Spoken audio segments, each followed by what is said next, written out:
이게 바로 내년 수준이야. 감히 누굴 가르치려 들어. 퇴. 역겨운 파열음과 함께 미지근한 갈색 액체가 한지윤 하사의 얼굴 정면으로 날아들었다. 시간이 멈췄다. 대한민국 육군의 심장이라는 계룡대. 그 안에서도 가장 호사스러운 장성 가족복지회관, 계룡 아르메의 고급스러운 실내 공기가 순간 얼어붙었다. 방금 전까지 우아한 클래식 선율이 흐르던 카페는 완벽한 정적에 휩싸였다. 뺨을 타고 흐르는 갈색 커피물은 턱 끝에 매달려 한지윤의 단정한 전투복 깃 위로 뚝뚝 떨어졌다. 그녀의 눈앞에는 이민준 준장의 부인 박화영이 경멸과 분노로 일그러진 얼굴을 한 채 서 있었다. 곁에 있던 김상병은 제 얼굴이 당한 것처럼 사색이 되어 입을 벌린 채 아무 소리도 내지 못했다. 그는 공포에 질려 뒷걸음질 치다가 곁에 있던 화분에 부딪혀 요란한 소리를 냈다. 시끄러워. 박화영의 날카로운 고함이 다시 한번 카페를 울렸다. 그녀는 김상병을 벌레 보듯 쏘아보더니 다시 한지윤에게로 시선을 돌렸다. 눈 안 내리까라? 이 천박한 년이. 불과 몇 분 전 박화영은 이 아름의 카페에서 가장 전망 좋은 자리에 앉아 있었다. 그녀가 나타나자마자 점장과 직원들은 깍듯이 허리를 숙였고 그녀는 당연하다는 듯 명품 가방을 점장에게 맡겼다. 오늘따라 왜 이렇게 퀴퀴해? 저 구석에 저건 뭐야? 그녀의 손가락은 청소 지원을 나온 김상병을 가리켰다. 점장이 일손이 부족해 나온 병사라고 변명하자 박화영은 저런 냄새나는 군발이랑 같은 공기를 마시라 이거야? 라며 당장 쫓아내라고 소리쳤다. 김상병은 과거 박화영에게 모욕당한 기억이 되살아나 공포에 질린 채 도망치듯 나가려 했다. 바로 그때 휴식 시간을 이용해 커피를 사러 온 한지윤 하사가 카페에 들어섰다. 그녀는 자신의 신분을 철저히 숨긴 채 3스타 대장의 딸이 아닌 그저 한 하사로 묵묵히 복무 중이었다. 그녀는 특권의 냄새가 진동하는 이 공간을 싫어했지만 임무 중 갈증을 해소할 곳이 마땅치 않았다. 따뜻한 아메리카노 한 잔 주십시오. 그녀가 주문을 마치고 돌아서려는 순간 박화영의 고성이 터졌다. 이게 커피야? 쉰내가 나잖아. 너 이리 와봐. 박화영이 지목한 것은 커피를 만든 직원이 아니라 출입구 근처에서 어쩔 줄 모르고 서 있던 김상병이었다. 너 때문에 커피 맛을 망쳤다는 비논리적이고 폭력적인 갑질이 시작되었다. 김상병은 거의 울기 직전의 표정으로 끌려나와 죄송합니다를 연발했다. 내 존재 자체가 죄야 이 자식아. 내 부모는 내가 이러고 다니는 거 알아? 그때였다. 한지윤이 김상병의 앞을 가로막고 섰다. 사모님. 김상병은 현재 청소 임무 지원 중인 병사입니다. 커피의 품질과는 아무런 관련이 없습니다. 감히. 일개 하사 나부랭이가. 박화영의 얼굴이 불그락푸르락해졌다. 그녀는 자신의 권위에 정면으로 도전하는 이 하찮은 여군이 믿기지 않았다. 내가 뭔데 지금 나를 가르치려 들어. 야, 너 계급 뭐야? 하사? 박화영은 자리에서 벌떡 일어나 한지윤의 얼굴 바로 앞까지 다가왔다. 이것 봐라. 눈 똑바로 뜨는 것 봐. 야, 너 지금 그게 군인 눈빛이야? 어디서 천박하게 눈을 그렇게 떠. 그리고 다음 순간 박화영은 마시던 커피를 그대로 한지윤의 얼굴에 뱉어버린 것이었다. 다시 현재. 커피가 뚝뚝 떨어지는 얼굴. 한지윤은 천천히 눈을 감았다. 뜨거운 모욕감이 피를 타고 온몸으로 퍼져나갔다. 뺨을 타고 흐르는 것이 커피인지 눈물인지 혹은 끓어오르는 분노인지 알 수 없었다. 주먹을 꽉 쥔 손톱이 살갗을 파고드는 고통이 오히려 정신을 얼음장처럼 차갑게 만들었다. 참아야 한다. 여기서 무너지면 저 여자가 원하는 대로 되는 것이다. 박화영은 한지훈이 울부짖거나 혹은 대들기를 바라는 듯 했다. 그래야 군기가 빠졌다며 더 큰 소리를 칠 명분이 생기니까. 너, 내 남편이 누군지 내 아버지가 누군지는 모르겠지만 박화영이 승리감에 도취되어 마지막 일격을 가했다. 너 오늘 사람 잘못 건드렸어. 내가 내 그 더러운 군복 당장 벗겨줄게. 박화영은 자신이 뱉어낸 커피로 엉망이 된 컵을 테이블에 소리나게 내려놓고는 당당하게 카페를 걸어나갔다. 마치 방금 대단한 훈장이라도 받은 개선장군처럼. 카페 안에는 정적만이 남았다. 점장과 직원들은 어쩔 줄 몰라 하며 그들의 눈치만 살폈다. 김상병은 넋이 나간 표정으로 주저앉아 있었다. 한지우는 천천히 눈을 떴다. 그녀는 주머니에서 손수건을 꺼내지 않았다. 그 모욕의 증거를 섣불리 닦아낼 생각이 없었다. 그녀는 멍하니 서 있는 김상병에게 다가갔다. 김상병. 그녀의 목소리는 커피에 젖기 전과 조금도 다름없이 단단하고 차가웠다. 괜찮으십니까? 김상병이 더듬거리며 물었다. 일어나. 괜찮은지 물어볼 사람은 내가 아니라 바로 너야. 한지우는 김상병을 일으켜 세웠다. 방금 일 똑똑히 봤나? 예. 봤습니다. 좋아. 한지우는 커피가 뚝뚝 떨어지는 얼굴 그대로 계산대로 향했다. 사색이 된 점장에게 그녀는 나직하지만 분명하게 말했다. 여기 CCTV 있죠. 방금 전 상황이 찍힌 영상, 지금 당장 확보 요청합니다. 점장의 눈이 당황으로 흔들렸다. 한하사님. 그게 박 사모님 일이라. 군 복지회관 내에서 일어난 폭행 사건입니다. 한지훈이 말을 잘랐다. 목격자도 있고 피해자도 있습니다. 그리고 무엇보다 증거 영상이 있습니다. 정식 절차를 요청하는 겁니다. 그녀는 커피가 묻은 전투복 주머니에서 군인 수첩을 꺼냈다. 제대로 협조하지 않을 시 증거인멸 시도로 간주하겠습니다. 그녀의 뺨에는 여전히 갈색 커피 자국이 선명했다. 하지만 그녀의 눈빛은 방금 전에 그 어떤 순간보다도 차갑고 강철처럼 냉정하게 빛나고 있었다. 복수는 가장 처절하고 원칙적인 방식으로 바로 이 순간 시작되었다. 한지훈 하사의 뺨에는 여전히 그날의 모욕이 갈색 얼룩으로 남아 있었다. 그녀가 뱉은 말은 그 얼룩보다도 더욱 선명하게 계룡 아르이 카페의 점장 귀에 박혔다. CCTV 말입니까? 점장의 얼굴은 하얗게 질려 있었다. 그는 이 사태가 어디로 튈지 본능적으로 직감했다.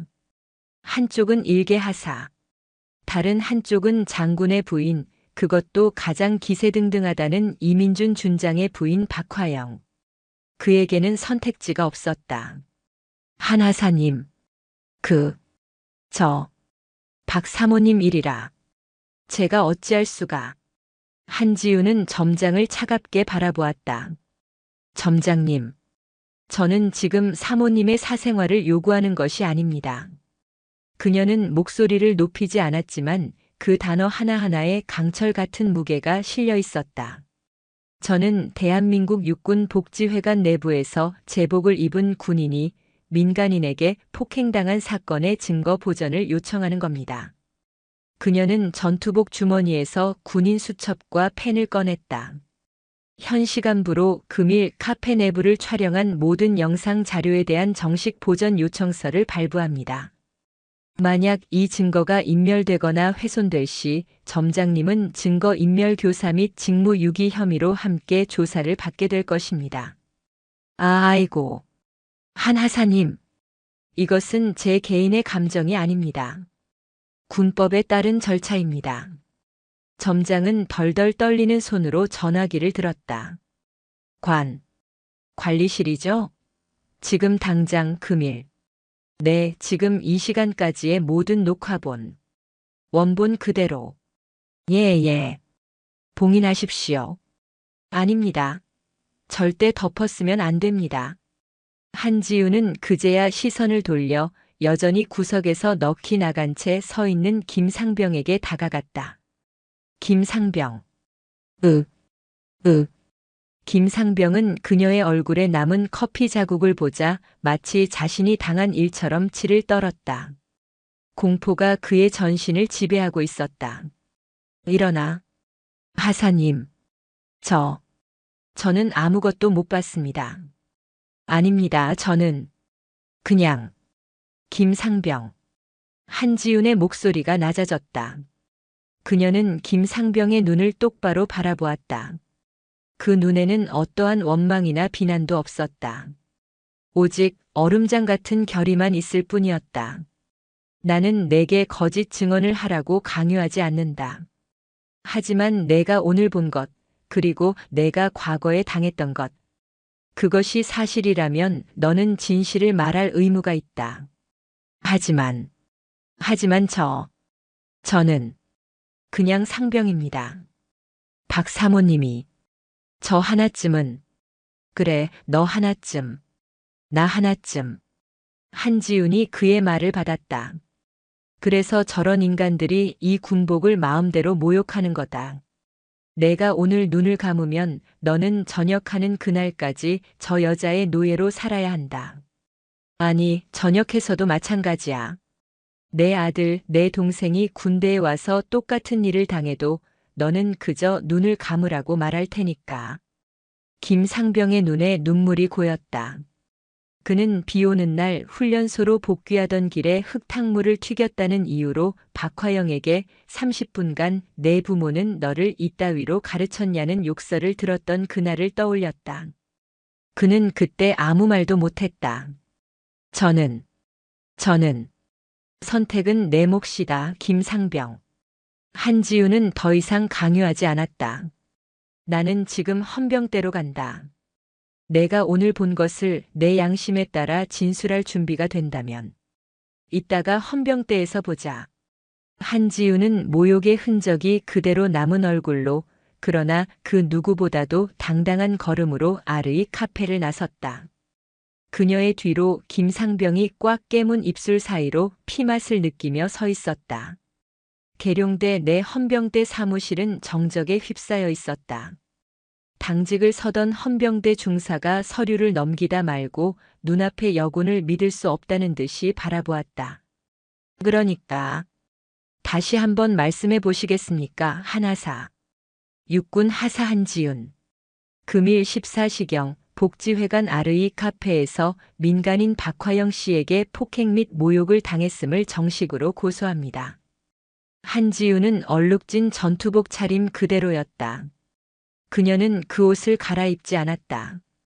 그것은 단순한 옷이 아니라 그녀가 당한 모욕의 가장 강력한 증거였기 때문이다. 박화영 씨라면. 이민준 준장님. 사모님 말씀이십니까? 중사가 마른 침을 삼켰다. 피고 소인의 신원은 제가 아닌 헌병대에서 확인하실 부분입니다. 저는 제가 당한 사실과 목격한 사실만을 진술합니다. 그녀는 준비해온 고소장을 내밀었다.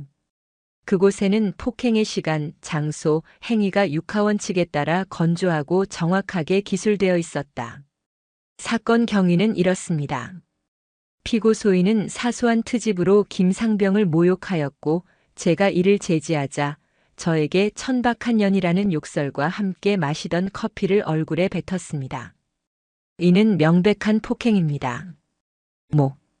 목격자는 있습니까? 김상병 본인이자 동시에 또 다른 피해자입니다.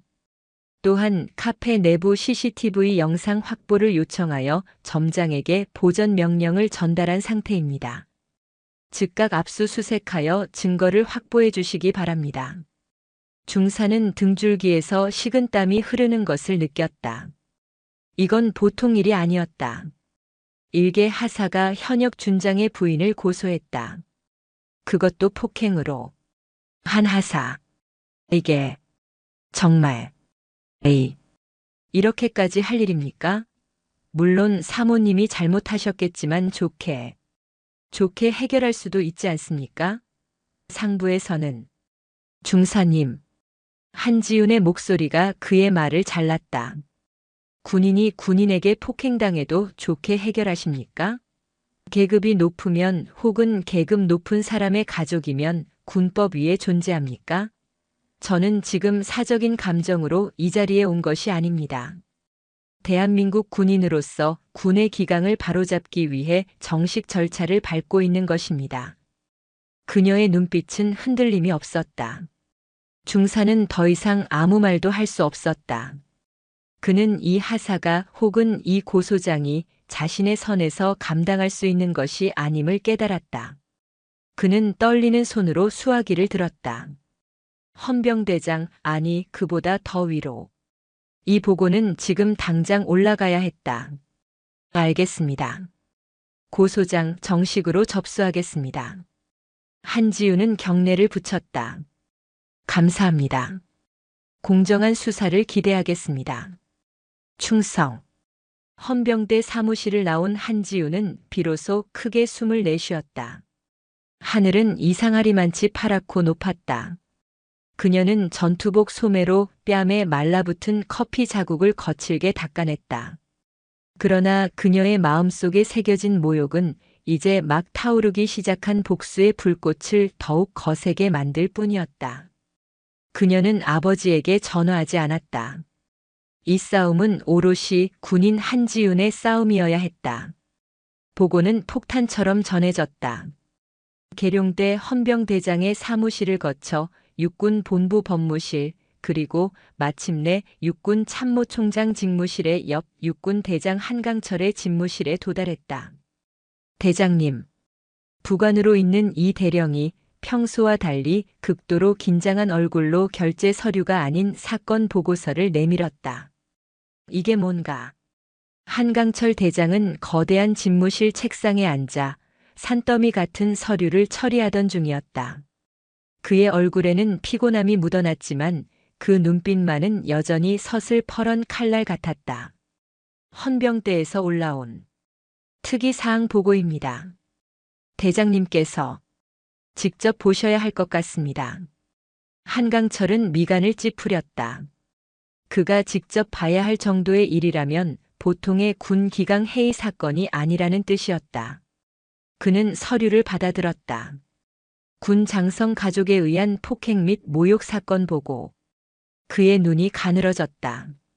그리고 다음 줄 피해자 항목에 적힌 이름을 본 순간 한강철의 손이 미세하게 굳었다. 피해자 육군 하사 한지윤. 그의 딸이었다. 이 대령은 숨을 죽였다.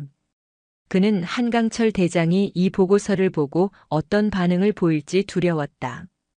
당장이라도 호통을 치며 이민준 준장을 호출할 것인가? 아니면 조용히 이 사건을 애머버리라고 지시할 것인가? 몇 분 같은 침묵이 흘렀다. 한강철은 보고서의 마지막 글자까지 아주 천천히 그리고 꼼꼼하게 읽어내려갔다. 커피, 폭행, 모욕, 김상병, CCTV, 그리고 고소장. 그는 딸이 자신에게 전화 한 통 하지 않고 곧바로 헌병대로 향했다는 사실을 확인했다. 한강철이 낮게 탄식했다. 그것은 분노도 실망도 아니었다. 그것은 뭐라 형언할 수 없는 복잡한 감정의 응어리였다. 그는 눈을 감았다. 눈앞에 딸아이의 얼굴이 스쳐 지나갔다. 자신의 배경을 숨기고 굳이 사병부터 시작해 하사가 되겠다고 고집을 부렸던 딸. 아버지의 별이 아니라 자신의 힘으로 서겠다며 일부러 가장 험한 곳을 찾아다니던 딸. 그런 딸이 군대 안에서, 그것도 장군의 아내라는 자에게 이런 수모를 당했다. 아버지로서의 분노가 피를 거꾸로 솟게 했다. 당장이라도 이민준 준장의 목을 비틀어 버리고 싶었다. 박화영이라는 여자의 머리채를 잡고 딸아이 앞에 무릎 꿇리고 싶었다. 그러나 그는 육군 대장이었다.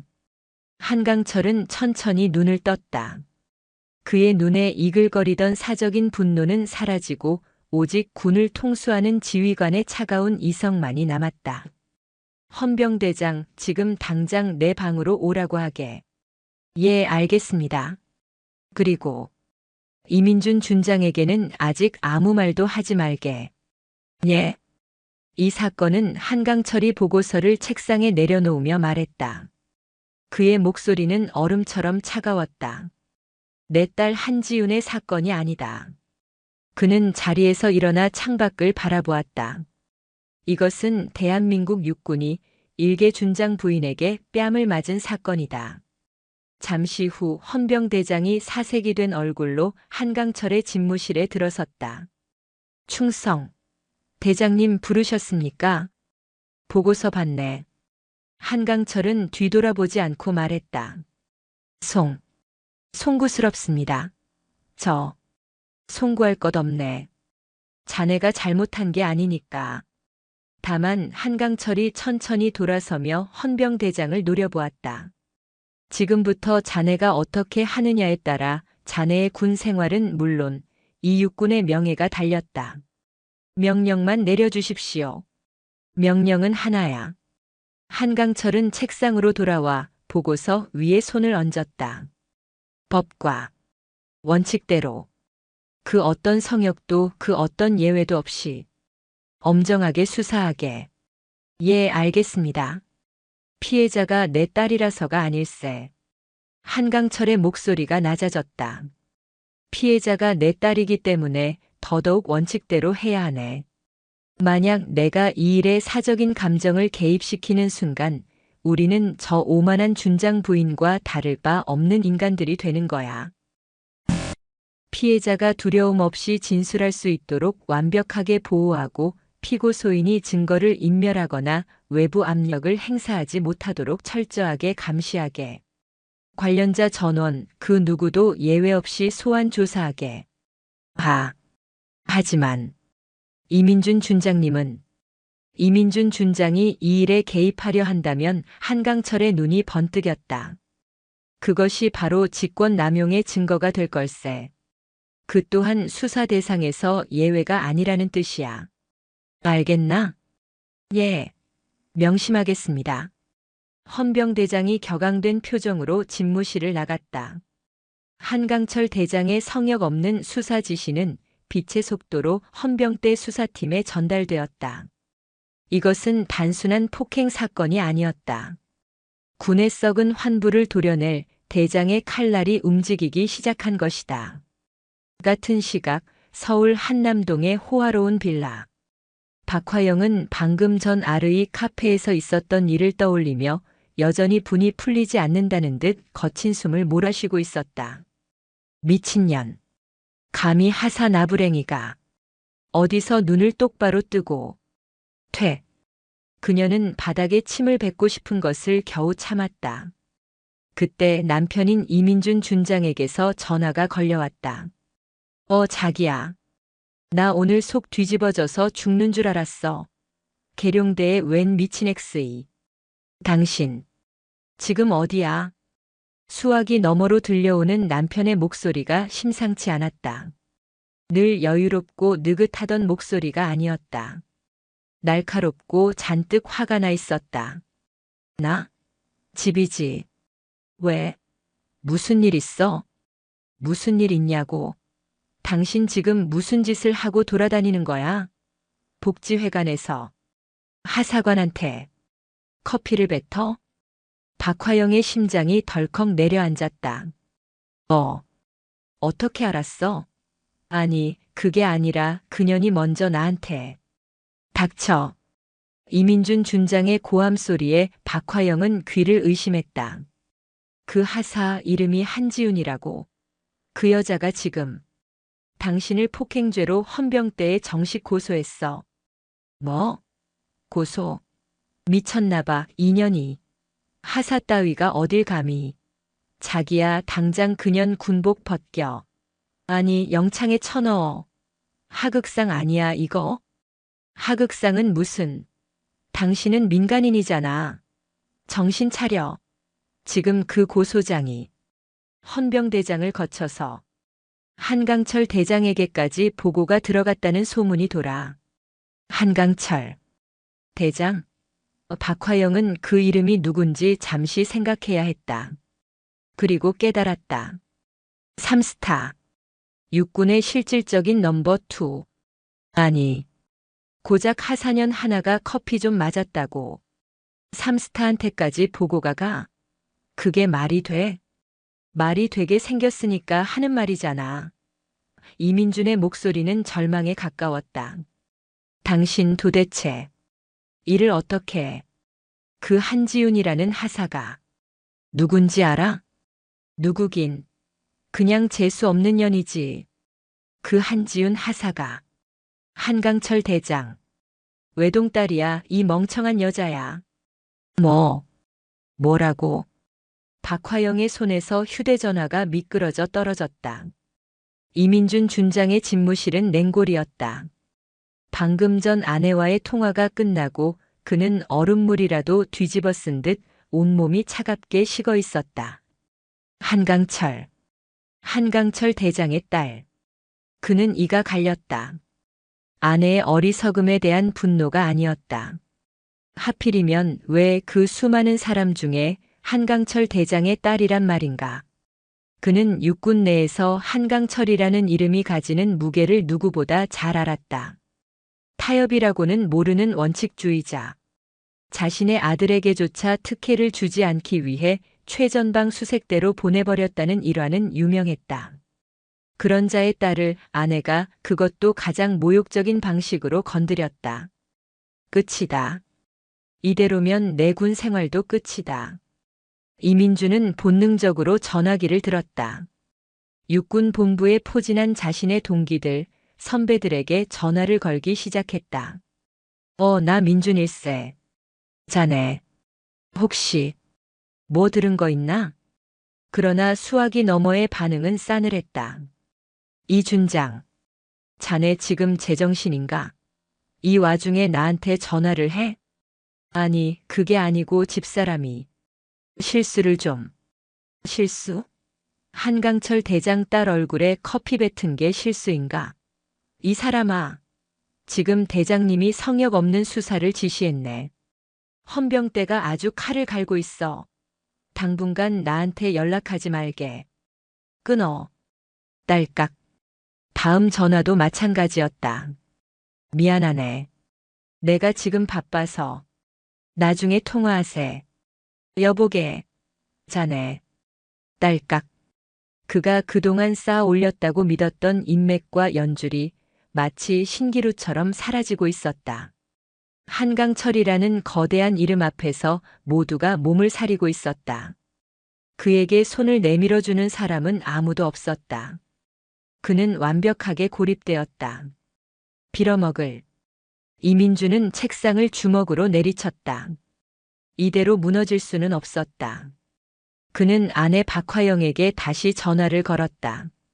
당장 그 한지훈 하사라는 애. 만나. 무릎을 꿇든 돈을 주든 뭐든 해. 고소만 취하하게 만들어.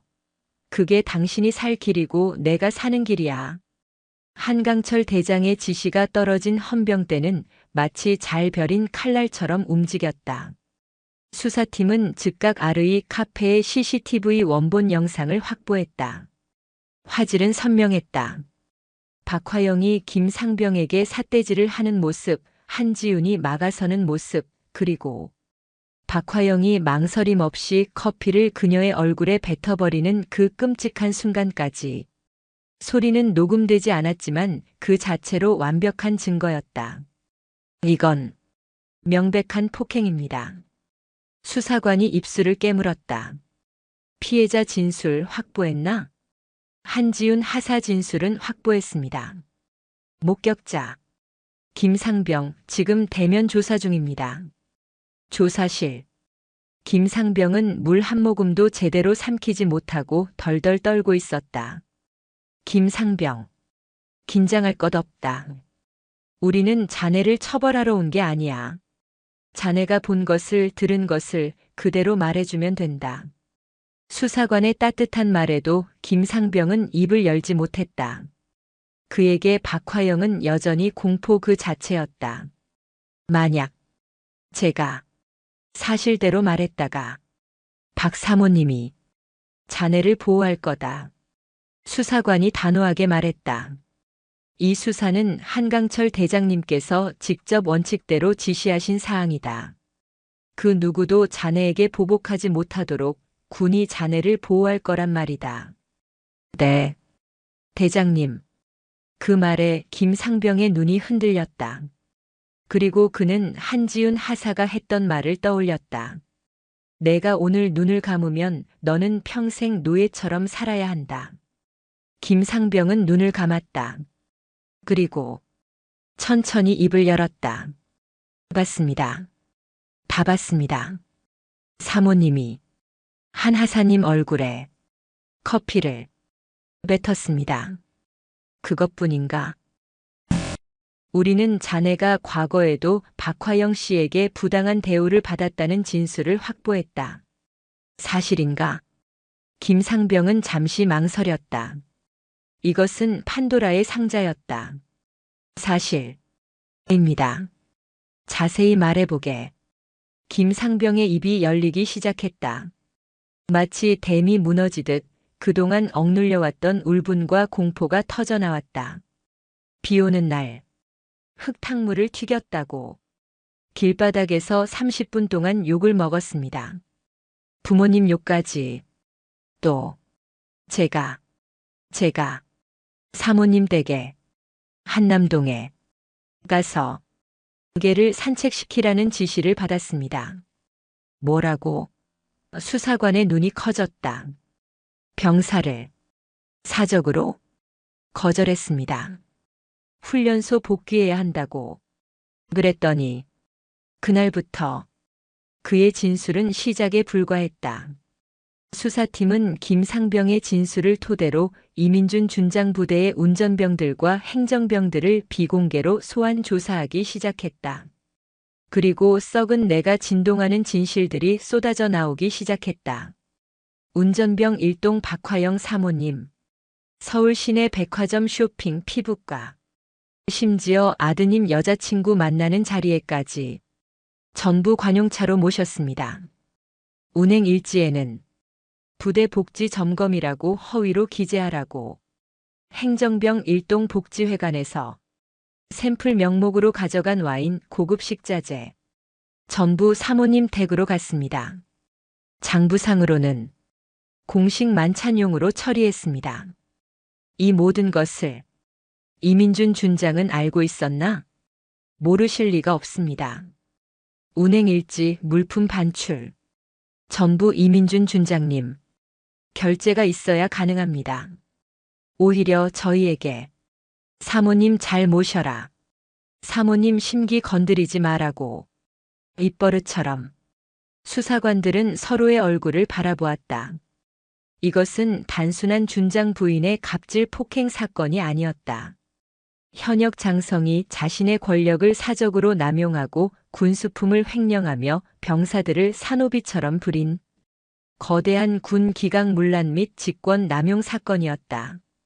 한지훈 하사의 얼굴에 뱉어진 그 한 잔의 커피가 썩어 문드러진 거대한 비리의 판도라의 상자를 활짝 열어젖힌 것이다. 수사관의 책상 위로 이민준 준장과 박화영 부부를 올가맬 증거들이 산처럼 쌓여가기 시작했다. 박화영은 서울 한남동 한강이 내려다 보이는 호화로운 거실에서 남편 이민준 준장이 퍼부은 고함을 되새기고 있었다. 한강철 대장, 딸이라고? 그녀의 손이 사시나무 떨듯 떨렸다. 자신이 무슨 짓을 했는지 그제야 실감이 났다. 3스타 대장, 육군의 실질적인 권력자. 그녀는 그저 재수 없는 하사 나부랭이, 군복 입은 계집애라고 생각했던 그 얼굴이 이제는 자신을 지옥으로 끌고 갈 저승사자의 얼굴로 떠올랐다. 아니야. 이럴 리가 없어. 남편의 마지막 절규가 귓가를 맴돌았다. 당장 그 한지훈 하사라는 애 만나. 무릎을 꿇든 돈을 주든 뭐든 해. 고소만 취하하게 만들어. 그게 당신이 살 길이고 내가 사는 길이야. 박화영은 정신 나간 사람처럼 차 키를 움켜쥐고 집을 뛰쳐나왔다. 그녀는 자신의 고급 세단을 몰아 미친 듯이 계룡대로 향했다. 하지만 위병소 앞에서 그녀의 차는 가로막혔다. 사모님, 지금 등록되지 않은 민간 차량은 출입이 통제되고 있습니다. 위병소 근무자의 싸늘한 눈빛. 어제까지만 해도 자신을 보며 깍듯이 경례를 붙이던 그들이 아니었다. 소문은 이미 이 거대한 성체의 가장 낮은 곳까지 퍼져나간 것이었다. 비켜. 나 이민준 준장 부인이야. 너희들. 상부의 지시입니다. 돌아가 주십시오. 쾅. 쾅. 박화영은 핸들을 내리쳤다. 그녀는 차를 돌려 계룡대 외곽에 있는 군인 아파트, 즉 관사 근처에 차를 세웠다. 한지훈 하사가 그곳에 산다는 보장은 없었지만 지금 그녀는 지푸라기라도 잡아야 했다. 얼마나 지났을까? 저녁이 되어 어둠이 내리기 시작할 무렵 저 멀리서 익숙한 인형이 걸어오고 있었다. 전투복이 아닌 평범한 사복 차림의 한지훈 하사였다. 박화영은 맹수처럼 차에서 뛰쳐나가 그녀의 앞을 가로막았다. 너. 한하사. 아니, 지훈 씨. 한지훈은 갑자기 튀어나온 박화영의 모습에 잠시 놀랐지만 이내 그 차가운 표정으로 돌아왔다. 무슨 일이십니까? 내가. 그날은 정말 제정신이 아니었어. 미안해. 정말 미안해. 박화영은 그 오만하던 기세는 온데간데 없이 덥석 한지훈의 팔을 붙잡았다. 내가 실수를 했어. 사람이 살다 보면 그럴 수도 있잖아. 응? 내가 다 보상할게. 그래, 보상. 얼마면 되겠어? 얼마를 원해? 내가 원하는 만큼. 넉넉하게. 집안 어른들. 아니, 한 대장님께는. 제발 이 일은. 한지훈은 자신의 팔을 붙잡은 박화영의 손을 천천히 하지만 단호하게 떼어냈다. 고소는 취할 생각 없습니다. 그 한마디에 박화영의 눈이 뒤집혔다. 애원과 공포가 뒤섞여 있던 그녀의 얼굴이 다시금 본래의 악독한 분노로 물들기 시작했다. 야. 그녀의 목소리가 가늘고 날카롭게 변했다. 너. 내 아빠 백 믿고 이러는 거지. 그렇지? 삼스타 딸이면 사람을 이렇게 짓밟아도 되는 거야? 너 이 일이 커지면 내 아빠도 무사할 것 같아? 그래, 어디 해봐. 내 아빠가 삼스타면 뭐해. 군대라는 게 그렇게 호락호락한 데가 아니야. 너 하나 때문에 내 아빠 군 생활에. 지금. 한지훈이 박화영의 말을 잘랐다. 저를 협박하시는 겁니까? 협박? 이게 협박으로 들려? 사실을 말해주는 거야. 이 철딱선이 없는 년아. 그렇습니까? 한지훈은 천천히 자신의 주머니에 있던 휴대전화를 꺼내 들었다. 통화 녹음 중임을 알리는 붉은 표시가 선명하게 빛나고 있었다. 방금 하신 말씀. 얼마면 되겠냐는 뇌물 공여 시도. 그리고 내 아빠도 무사하지 못할 것이라는 협박. 맞으십니까? 뭐? 이 녹음 파일은 헌병대에 추가 증거로 제출하겠습니다. 사모님. 박화영의 얼굴에서 핏기가 사라졌다. 그녀는 유령이라도 본 사람처럼 입을 벌린 채 그 휴대전화를 노려보았다. 너. 에이. 저는 제 아버지의 힘을 믿고 이러는 것이 아닙니다. 한지훈이 차갑게 말했다. 저는 제가 입고 있는 이 군복의 명예와 대한민국의 법을 믿고 행동하는 겁니다. 그리고 사모님은 제 아버지를 모욕하셨습니다. 한지훈은 더 이상 상대할 가치도 없다는 듯 박화영을 지나쳐 자신의 관사로 걸어갔다. 안 돼.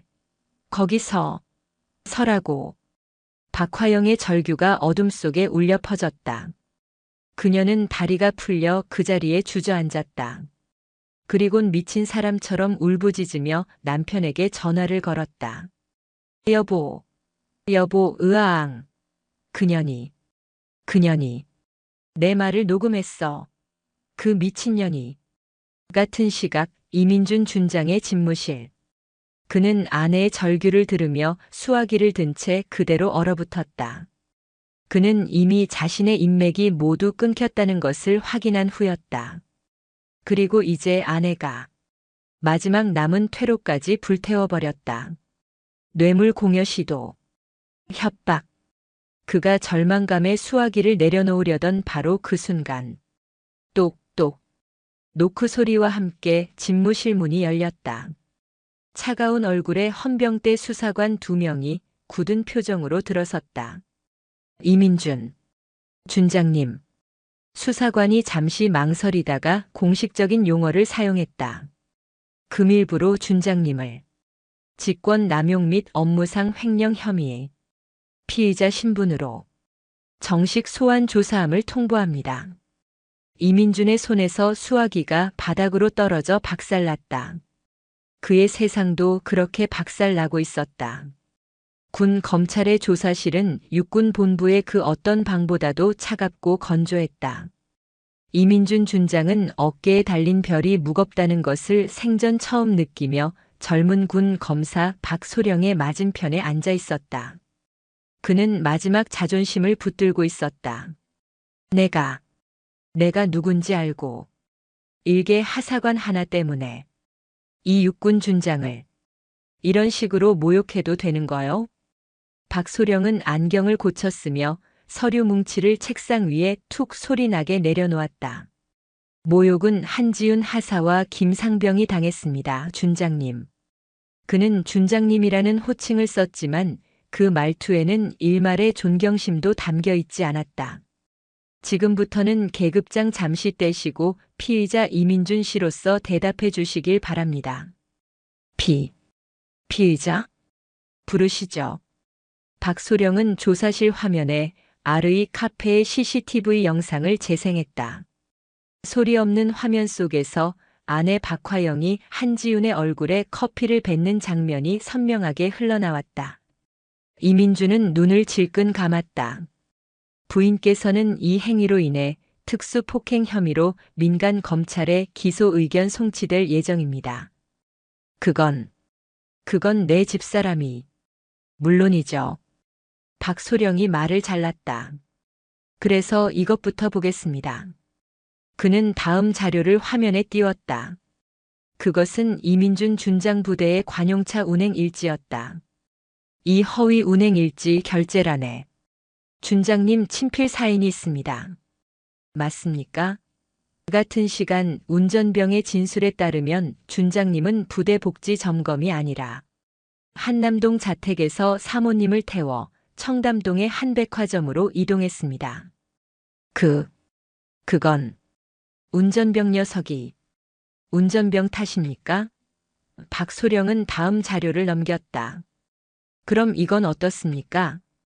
복지회관 고급 와인 및 식자재 반출 목록입니다. 공식 만찬용이라고 기재되어 있고 역시 준장님 결재가 있습니다. 하지만 저희가 확인한 바 그날 육군 본부에는 그 어떤 공식 만찬도 없었습니다. 이 물품들 전부 한남동 자택으로 배송된 것을 확인했습니다. 업무상 횡령입니다. 이민준의 얼굴이 땀으로 번들거리기 시작했다. 그리고 박소령이 마지막 쐐기를 박았다. 김상병을 사모님 댁계 산책에 동원하려 하셨더군요. 김상병이 이를 거부하자 그 뒤로 있지도 않은 작업에 차출하며 불이익을 준 사실도 모두 확인되었습니다. 직권 남용입니다. 이민준은 더 이상 아무 말도 할 수 없었다. 이 모든 것을 정말 모르셨습니까? 그때였다. 이민준은 무너졌다. 그의 마지막 자존심이, 그의 군복이, 그의 별이 한순간에 무너져 내렸다. 그는 테이블에 엎드려 어린아이처럼 울기 시작했다. 나는 모릅니다. 으흐. 나는 정말 아내가 집사람이 멋대로 한 겁니다. 나는 시키는 대로 도장만 찍으라고 해서 조사실의 모든 공기가 경멸감으로 얼어붙었다. 한 부대의 지휘관이었던 자가 모든 책임을 아내에게 떠넘기며 울부짖고 있었다. 제발, 한 번만, 한강철 대장님께, 제발, 용서를, 제가, 나, 집사람을 이혼하겠습니다. 예, 당장 이혼하고. 그 여자, 박소령은 더 이상 듣지 않고 녹음기를 껐다. 준장님은 지금 아내를 버리시려는 겁니까? 아니면 군을 버리시려는 겁니까? 그는 자리에서 일어섰다. 조사는 끝났습니다. 피의자 이민준 씨는 금일부로 직위 해제되며 징계위원회 회부를 통보합니다. 한강철 대장은 자신의 집무실에서 이 모든 내용이 담긴 최종 보고서를 읽고 있었다. 그의 얼굴은 감정을 읽을 수 없을 만큼 굳어 있었다. 보고서에는 이민준 준장이 조사실에서 아내와 이혼하겠다며 매달렸다는 내용까지 적나라하게 담겨 있었다. 부관인 이 대령이 침통한 목소리로 말했다. 대장님, 이민준 준장은 저렇게 무너졌습니다. 이미 모든 것을 잃었습니다. 불명예 전역선에서 덮는 것이 군의 명예를 위해서도 덮어? 한강철이 나직하게 되물었다. 그는 천천히 자리에서 일어났다. 이 대령, 썩은 팔을 반창고 하나 붙여서 치유할 수 있나? 아니, 팔 전체를 잘라내야지. 그래야 몸이 살아. 그는 창밖의 드넓은 계룡대 연병장을 바라보았다. 내 딸이 당한 모욕은 이 거대한 부패의 신호탄이었을 뿐이야. 저놈은 군복을 입은 도둑놈이었고 병사들을 산호비로 부린 양치기였어. 한강철이 돌아섰다. 그의 눈은 불타고 있었다. 징계위원회 최고 수위로 회부하게. 그리고 수사자료 일체. 단 하나의 혐의도 빼놓지 말고 민간 검찰로 이첩 준비하게. 대한민국 법이 저자를 심판하도록 만들게. 그것은 사적인 복수가 아니었다. 그것은 군의 정의를 바로 세우려는 3스타 대장의 가장 차가운 결단이었다. 육군 본부 대회의실은 그 어느 때보다 무겁고 엄숙한 공기로 가득 찼다. 육군 중앙징계위원회. 별 서너 개가 나란히 앉은 심사위원들 앞으로 이민준이 초라한 모습으로 서 있었다. 그는 더 이상 장군이 아니었다. 어깨의 계급장은 빛을 잃었고 얼굴은 수일 만에 10년은 늙어 보였다. 피징계자 이민준. 마지막으로 할 말 있는가? 위원장의 목소리가 회의실을 울렸다. 이민준은 입술을 달싹였다. 그는 눈물을 흘렸다. 그러나 그 눈물은 참회의 눈물이 아닌 자신의 몰락에 대한 서러움의 눈물이었다. 제 평생을 군에 바쳤습니다. 조국을 위해 헌신. 아내의 잘못을 제가 미처 살피지 못한. 제발 한 번만 군복을 벗고 죽을 수 있게. 그는 마지막까지 명예로운 전역을 구걸했다. 위원장은 눈을 감았다. 그리고 준비된 판결문을 읽어내려갔다. 육군 준장 이민준. 귀관은 지휘관으로서의 본분을 망각하고 부하 병사를 사적 용무에 동원하였으며 군수 물자를 횡령하고 배우자의 심각한 비위 행위를 묵인 방조 나아가 동조함으로써 군인의 명예를 땅에 떨어뜨렸다. 안 돼. 이는 그 어떤 이유로도 용서받을 수 없는 군 기강 회의의 정점이자 국민의 신뢰를 배반한 행위이다. 이에 징계위원회는 전원일치로 육군 준장 이민준을 불명예 전역에 처한다. 불명예 전역. 그것은 군인에게 내려지는 사형 선고와도 같았다. 금일부로 피징계자의 군복을 벗기고 군인으로서의 모든 예우와 연금을 박탈한다.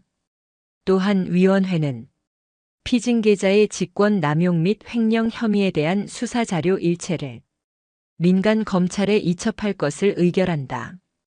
이민준은 다리가 풀려 그 자리에 주저앉았다. 그의 군 생활은, 그의 인생은 그렇게 가장 치욕적인 방식으로 끝장났다. 같은 날 서울 서초동 법조타운의 한민사법정. 피고석에는 박화영이, 원고석에는 한지훈 하사와 김상병이 나란히 앉아 있었다. 그들의 뒤에는 군 법무관이 배석하여 이들을 법률적으로 지원하고 있었다. 재판은 일사천리로 진행되었다. 판사는 아르이 카페의 CCTV 영상을 대형 화면으로 재생했다.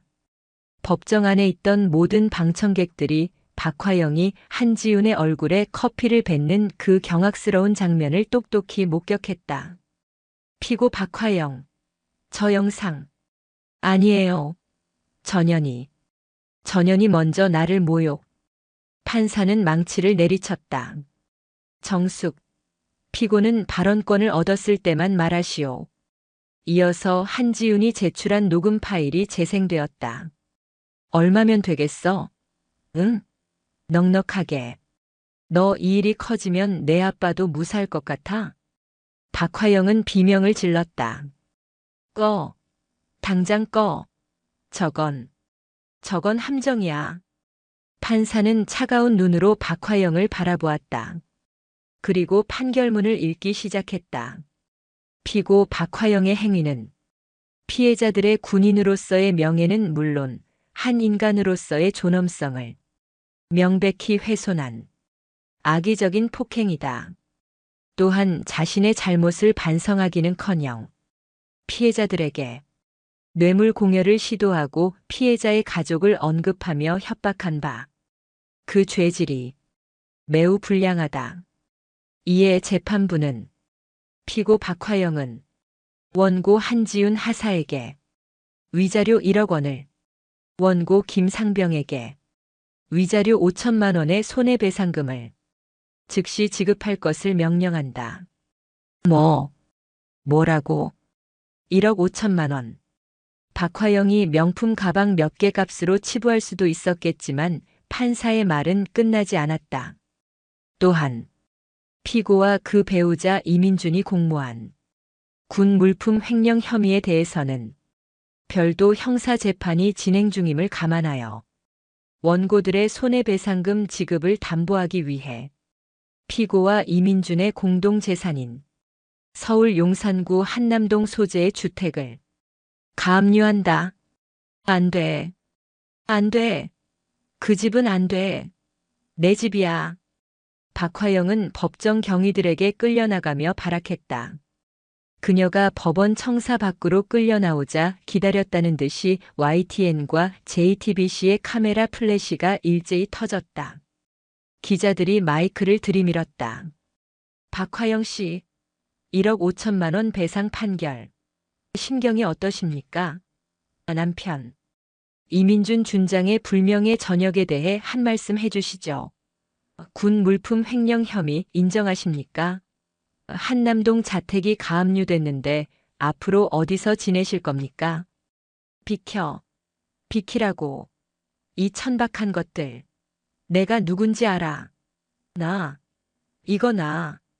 박화영은 기자들을 밀치며 발악하다가 그대로 계단 아래로 굴러떨어졌다. 값비싼 명품 옷은 흙먼지로 더러워지고 완벽하게 관리했던 머리는 산발이 되었다. 카메라는 바닥에 넘어져 짐승처럼 울부짖는 그녀의 가장 비참하고 가장 추악한 모습을 남김없이 담아내고 있었다. 서초동 법원 청사 앞 시멘트 바닥은 박화영에게 그 어떤 자비도 베풀지 않았다. 그녀가 계단에서 굴러떨어져 흙먼지 투성이가 된 모습, 값비싼 명품 옷이 찢어지고 머리채가 산발이 된 그 처참한 광경은 다음 날 대한민국 모든 신문과 뉴스의 일면을 장식했다. 비켜, 비키라고. 이 천박한 것들. 그녀가 마지막까지 발악하며 내뱉은 그 한마디는 그녀의 오만함을 증명하는 마지막 유언처럼 전국에 방송되었다. YTN과 JTBC를 비롯한 주요 방송사들은 저녁 메인 뉴스의 첫 소식으로 이 사건을 다루었다. 광화문 사옥 전광판에는 이민준이 헌병대에 연행되는 사진과 박화영이 바닥에 나뒹구는 사진이 나란히 걸렸다. 군부대 내 갑질 문화 성역 없이 척결. 3스타 딸에게 커피 뱉은 준장 부인 1억 5천 배상 판결 및 자택 가압류. 남편 이민준 준장 불명예 전역 및 형사 입건. 군인 연금 전액 박탈. 뉴스 앵커들은 냉정한 목소리로 사건을 논평했다. 이번 사건은 단순히 한장성 가족의 일탈로 볼 수 없습니다. 군 내부의 골마 터진 특권 의식과 병사들의 인권을 사적으로 유린해온 관행에 육군 대장, 즉 한강철 대장이 직접 성역 없는 수사라는 칼을 빼든 것입니다. 특히 피해자인 한지훈 하사가 3스타 대장의 딸이라는 신분을 이용해 사적 복수를 한 것이 아니라 정식 고소 절차와 법적 대응이라는 원칙을 고수했다는 점에서 많은 국민들이 진정한 참군인이라며 찬사를 보내고 있습니다. 여론은 불타올랐다. 인터넷 포털 사이트의 댓글창은 분노로 마비될 지경이었다. 커피를 뱉어? 사극에서나 보던 짓을 21세기에 하네. 저런 것들은 평생 콩밥 먹여야 한다. 병사가 노예냐? 운전병의 개 산책? 이민준 저놈은 군복 입을 자격도 없다. 한지훈 하사 멋있다. 자기 아빠 백 안 쓰고 정면으로 박살냈네. 저게 진짜지. 1억 5천이 대수냐. 저것들 한남동 집이 얼만데. 형사 처벌까지 가서 징역 살아야 정의 구현이다. 그들이 그토록 자랑스러워했던 한남동 자택은 이제 가압류 딱지가 붙어 오가지도 못하는 치욕의 공간이 되었다. 박화영은 당장 머무를 곳조차 마땅치 않았다. 그녀가 그토록 어울리던 상류층 부인들은 그녀의 번호를 수신 차단한 지 오래였다. 여보세요? 여보세요? 나야. 화영이. 아무도 받지 않는 전화를 붙들고 그녀는 허름한 모텔방에서 절규했다. 그녀가 그토록 경멸했던 천박한 공간에서 그녀는 자신의 몰락을 실감했다. 이민준 역시 마찬가지였다. 불명예 전역 조치와 동시에 그는 민간인 신분으로 군 검찰에 의해 구속 기소되었다. 그가 평생을 바쳤다고 자부했던 군은 그에게 차가운 쇠창살이 박힌 구치소 독방을 내주었다. 그는 텔레비전에서 흘러나오는 아내가 법원 앞에서 구르는 뉴스를 보며 이가 갈리는 분노를 느꼈다. 저 멍청하고 악독한 여자. 그는 아내를 원망했다. 모든 것이 아내 때문이라고 생각했다. 그가 병사들을 사적으로 동원하고 군수품을 빼돌리도록 동조했던 자신의 죄는 까맣게 잊은 채였다. 그들의 관계는 이미 파탄난 지 오래였다. 그들에게 남은 것은 곧 다가올 형사 재판에서 서로에게 죄를 떠넘기는 비참한 진흙탕 싸움뿐이었다. 그 시각 계룡대. 모든 폭풍의 중심에 있었던 한지훈 하사와 김상병은 그 어느 때와 다름없이 자신들의 임무를 수행하고 있었다. 하사님. 식당에서 마주친 김상병이 이제는 더 이상 주눅 들지 않는 맑아진 눈으로 그녀에게 경례를 붙였다. 뉴스. 봤습니다. 아니 정말. 속이 다 시원했습니다. 한지훈은 묵묵히 식판을 들고 그의 곁에 섰다. 끝난 것 아니다, 김상병. 예. 민사재판은 우리가 입은 모욕에 대한 보상일 뿐이다. 저들의 죄에 대한 심판은 아직 남았다. 형사재판. 나는 군인이다. 한지훈이 김상병의 어깨를 가볍게 두드렸다. 너도 군인이다. 우리는 법정에서 승리하기 위해 군복을 입은 것이 아니야. 우리는 이 자리에서 우리의 임무를 완수하기 위해 군복을 입는다. 밥 먹자. 그리고 내일 훈련 준비 똑바로 하도록. 예, 알겠습니다. 김상병의 목소리는 그가 입대했던 그 어느 날보다도 우렁찼다. 그는 더 이상 박화영이라는 존재를 두려워하지 않았다. 그는 자신의 존엄성을 되찾았고 그것을 지켜준 한지훈이라는 참군인을 존경하게 되었다. 폭풍은 지나갔지만 그들이 지켜낸 정의는 더욱 단단하게 뿌리를 내리고 있었다. 몇 달 뒤 서울중앙지방법원 형사법정. 민사재판과는 비교도 되지 않을 만큼 무거운 공기가 법정을 짓눌렀다. 오늘은 그들의 배상이 아닌 처벌을 결정하는 날이었다. 피고석에는 수의를 입은 이민준과 박화영이 서로를 쳐다보지도 않은 채 고개를 숙이고 앉아 있었다. 그들의 초췌한 몰골에서는 과거의 오만함이라고는 찾아볼 수 없었다. 검사가 단호한 목소리로 최종 논고를 읽어내려갔다. 피고인 이민준은 군 장성이라는 지위를 망각하고 국민의 세금으로 운영되는 군 물자를 사적으로 횡령하였으며 신성한 국방의 의무를 다하는 병사들을 사적 노예처럼 부려 직권을 남용하였습니다. 또한 배우자의 폭력적 갑질을 묵인 방조하여 군의 명예를 실추시켰습니다. 예. 징역 5년을 구형합니다. 피고인 박화영은 배우자의 지위를 자신의 권력으로 착각하여 군 복지회관을 사적 공간처럼 이용하고 성실히 복무 중인 군인에게 차마 입에 담을 수 없는 모욕과 폭행을 가하였습니다. 또한 횡령에 적극 가담하고 반성은커녕 뇌물과 협박을 시도하는 등 죄질이 극히 불량합니다. 예. 징역 3년을 구형합니다. 박화영이 징역 3년이라는 말에 하는 비명을 삼켰다. 변호인들의 최후 변론은 비참했다. 그들은 서로에게 책임을 떠넘겼다. 피고인 이민준은 강압적인 아내의 등살에 못 이겨 마지못해 범행에 동조한 점을 참작해 주십시오. 피고인 박화영은 군에 대한 지식이 전무한 평범한 가정주부로서 남편의 지시를 따랐을 뿐입니다. 평범한 가정주부? 검사가 비웃었다. 평범한 가정주부가 하사관의 얼굴에 커피를 뱉고 병사를 개 산책에 동원하려 합니까? 마지막으로 재판장이 이민준과 박화영에게 최후 진술의 기회를 주었다. 이민준은 울먹이며 일어섰다. 잘못했습니다. 제가 죽을 죄를 지었습니다. 제발 제 평생을 바친 군의 명예를 한 번만 선처를. 박화영은 그저 잘못했습니다. 아무것도 몰랐습니다. 잘못했습니다. 라는 말만 앵무새처럼 반복하며 오열했다. 잠시 후 재판장이 판결봉을 잡았다. 법정 안의 모든 이들이 숨을 죽였다. 판결을 선고한다.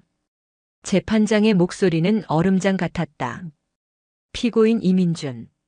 피고인은 군의 지휘관으로서 그 누구보다 청렴하고 병사들을 아껴야 할 의무가 있음에도 그 지위를 사적 이익을 위해 남용하고 병사들의 인격을 유린하였다.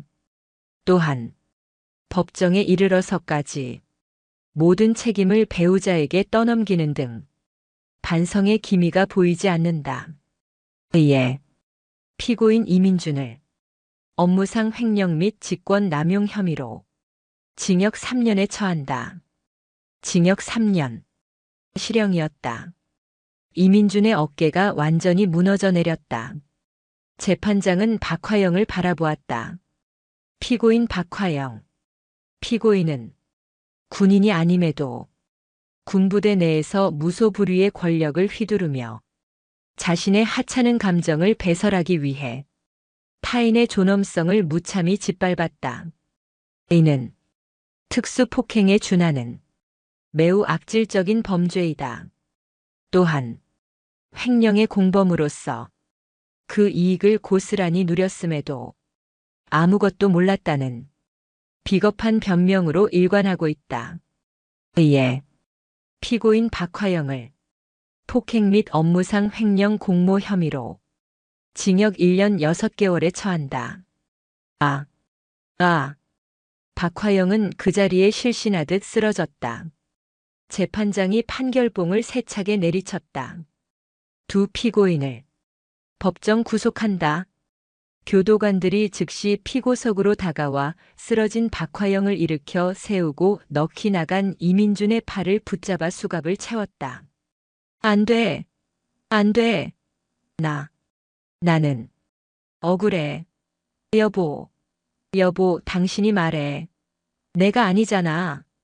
박화영의 절규가 법정을 울렸지만 이민준은 아내를 돌아보지 않았다. 아니, 돌아볼 기력조차 없었다.